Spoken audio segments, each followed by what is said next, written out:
दिव्या ने अपने हाथों को तेजी से घुमाया। उन लपटों का एक गोला सा बनने लगा। वो आदमी चौंक उठा।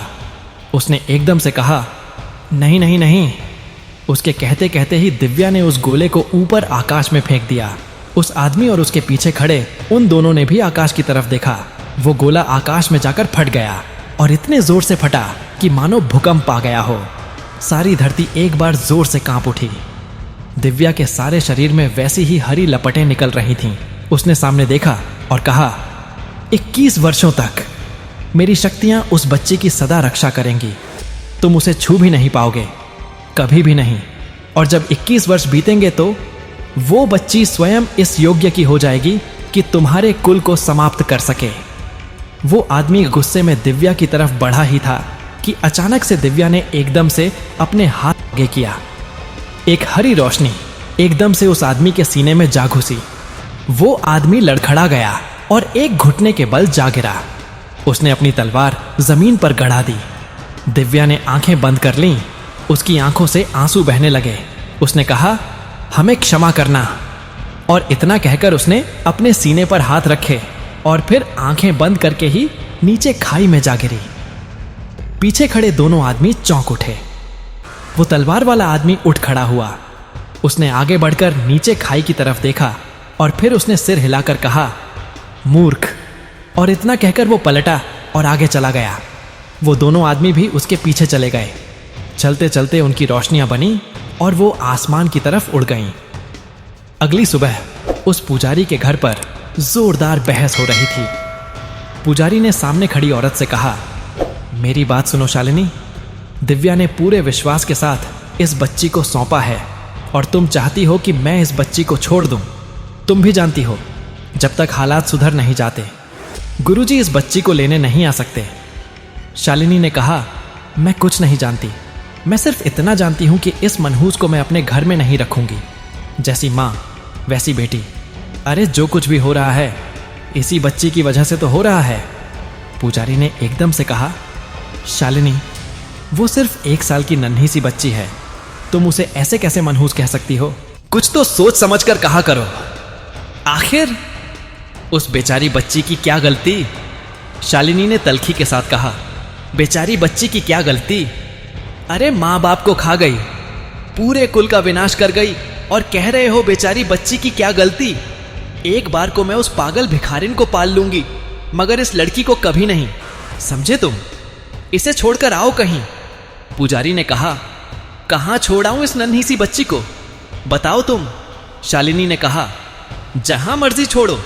अनाथ आश्रम छोड़ आओ या फिर कूड़ेदान में फेंक दो, मुझे कोई मतलब नहीं।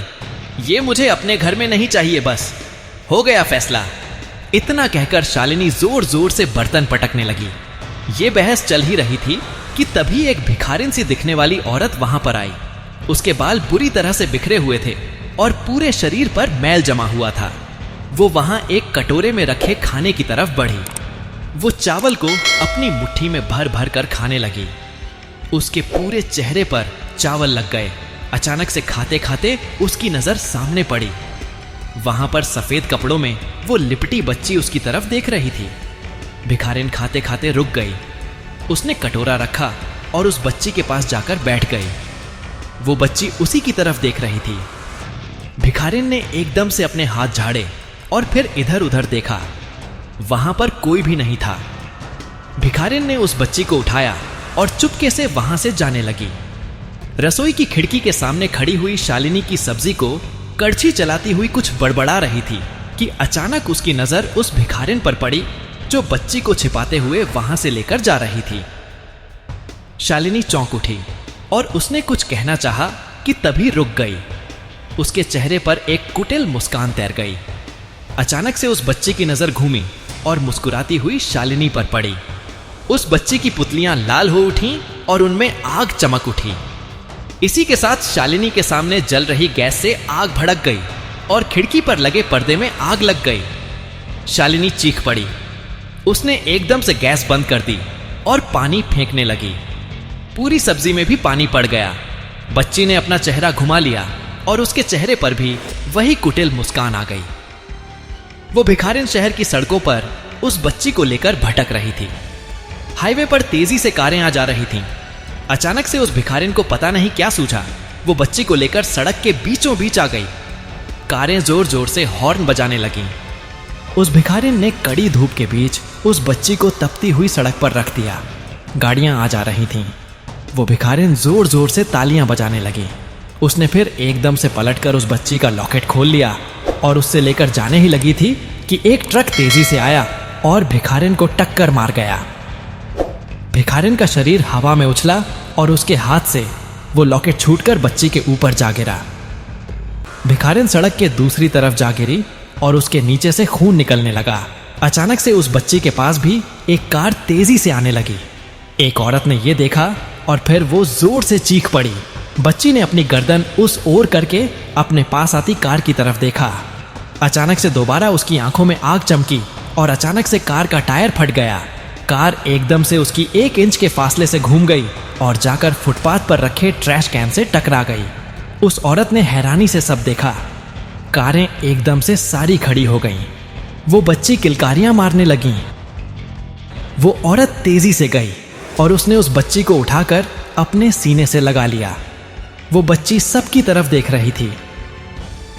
11 वर्ष बाद वो एक चौल जैसी कुछ थी जहां पर बाहर एक बड़ी सी गंदगी का ढेर लगा हुआ था।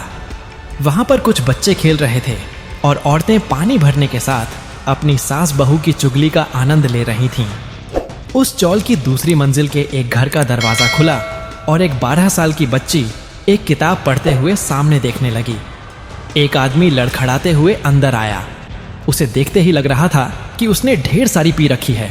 उस आदमी ने उस बच्ची की तरफ देखा और कहा, साला, जब भी घर में घुसो इस मनहूस की शक्ल देखो, मूड खराब हो जाता है सारा।